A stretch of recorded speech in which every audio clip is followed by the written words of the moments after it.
ยังไม่ได้ผ่านองค์การจัดตั้งทุกภาคส่วนเท่าแก่แนวรุ่ง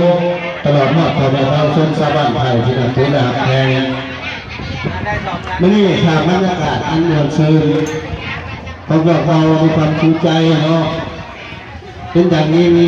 ให้แก่ต้องประชุมของพวกเราในเมื่อนี้สั้นๆในโอกาสต่อไปนี้ขอเยี่ยมเชิญผ่านสุนทรพรมณีกรรมการผักเมืองเลขาธนาคารบ้านใหญ่ทั้งเป็นเลขาในบ้านไทยขึ้นก้าวคำหาป้อนกองผาป่าของลูกหลานของพวกเราเนาะขอเยี่ยมเชิญ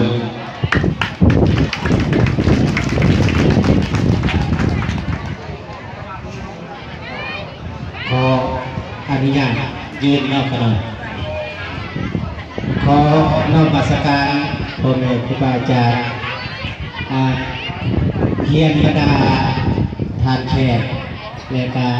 ที่เขาร่วมการประชุมในเดือนนี้เฮียนบรรดาทานขนาดแนวร่วมว่า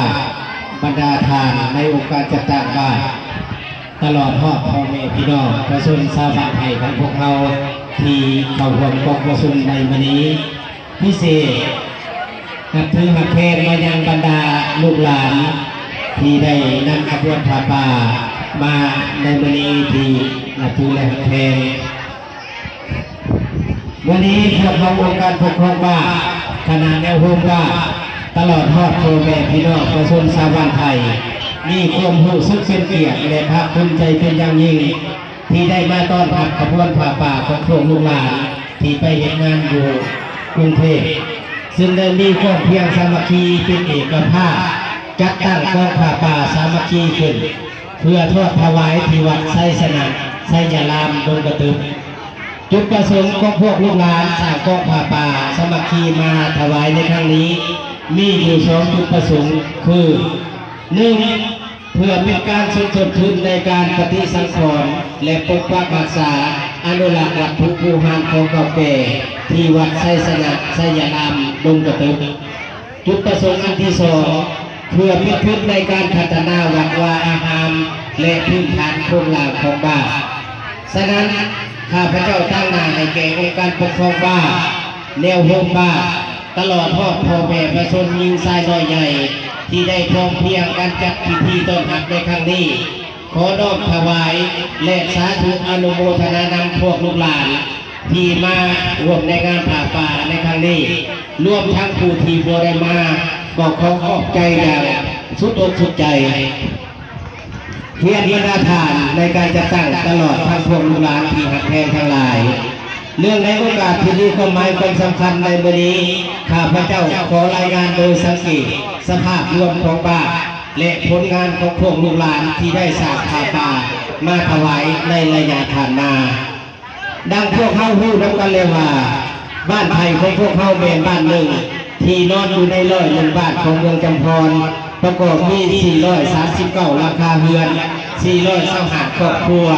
42หน่วยปกครองมีพลเมืองทั้งหมด 2,431 คนยิง 1,223 คนในนี้ลูกหลานที่ไปเห็นงานอยู่ต่างประเทศหรือว่าอยู่ประเทศไทยมีทั้งหมด474 คนยิง 293 คนและได้ประกาศเป็นบ้านพัฒนาในปี 2010 ประกาศเป็นบ้านใหญ่ค่ายคือตัวเมืองน้อยในชนบทในปี 2016 ผ่านการจัดตั้งปฏิบัติผ่านมาพวกลูกหลานได้ออกให้งานอยู่ต่างประเทศยามไหนก็เป็นห่วงเป็นใยต่อบ้านเกิดเมืองนอนของตนเองโดยได้กาลชิดนาทีในการเป็นพลเมืองลาวไปเห็นบ้านเพิ่นเมืองทานมีความกระลือก้าวหน้าพวกลูกหลานก็ไม่ได้ลืมบ้านเกิดเมืองนอนของตนเองในระยะผ่านมายอดผ้าป่าปี 2011-2012 ซึ่งนำโดยทานสามารถมาดนอกทานสักดาทานน้องสุริยาพร้อมเพื่อลูกหลานมียอดเงินทั้งหมด 144,400 บาทเงินดังกล่าวได้นำไปก่อสร้างทางเข้าศาลาปราสาทก่อสร้างโรงเรียนอนุบาลและพวกแป้งวัดวาอาหารจำนวนหนึ่งต่อมาในปี 2014-2016 ซึ่งนำพาโดยผ่านจันทร์สิงห์เกียรติพล ทานอนันตไซทานโขงหุงเพืองทานนางดอกแก้วทานลี่ทานสักตาและก็ทานเลือดและผู้อื่นที่ไม่ได้เอ่ยชื่อ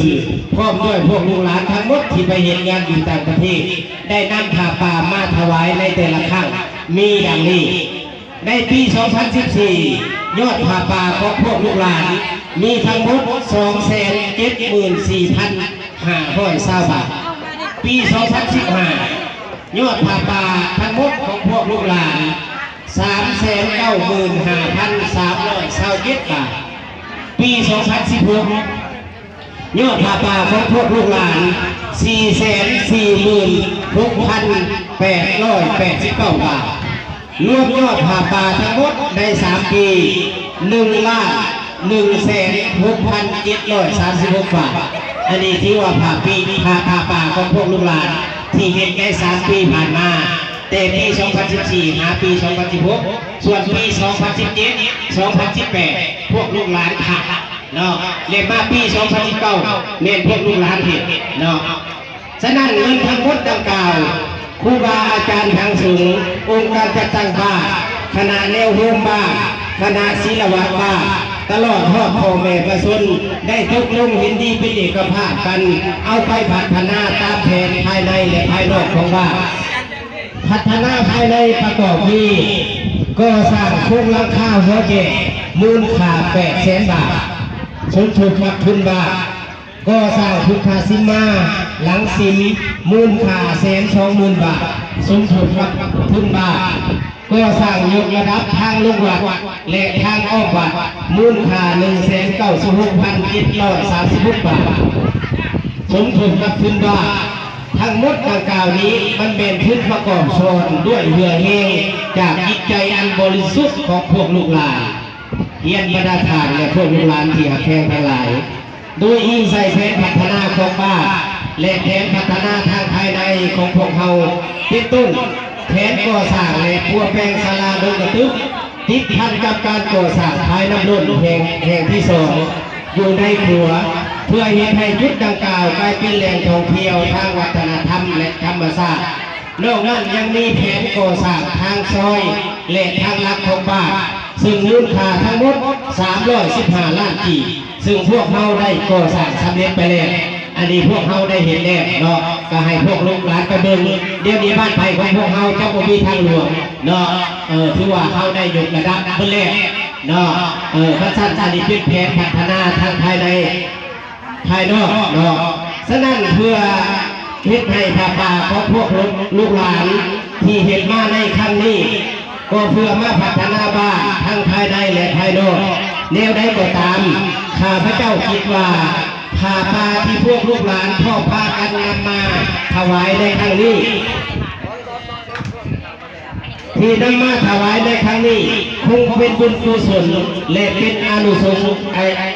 ส์ผลทานอันสูงส่งเงินทุกที่ทุกบาทตุกน้ำบ่ไหลตุกไฟบ่ไหม้พวกข้าพเจ้าทั้งหมดที่มาต้อนรับผ้าป่าลูกหลานในมื้อนี้พร้อมแล้วที่จะนำเงินพวกทานถวายให้ครูบาอาจารย์และจะนำเงินดังกล่าวไปพัฒนาบ้านให้เกิดดอกออกผลและเจริญรุ่งเรืองก้าวหน้าขึ้นไปเรื่อยๆสำหรับปีนี้อิงตามการรายงานของคณะผ้าป่ากับมีคณะประธานดำเนินงานมีอยู่21 ท่านประธานให้แต่ละสายมีทั้งหมด21 สายนอกนี้ยังมีรองประธานคณะกรรมการและสมาชิกในแต่ละสายรวมทั้งหมด 1,110 ท่านนี่เป็นการเป็นกุศลแผ่นแน่นหนา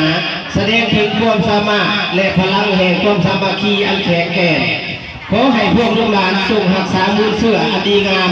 ของพวกลูกหลานไว้ตลอดกาลนานท้ายสุดนี้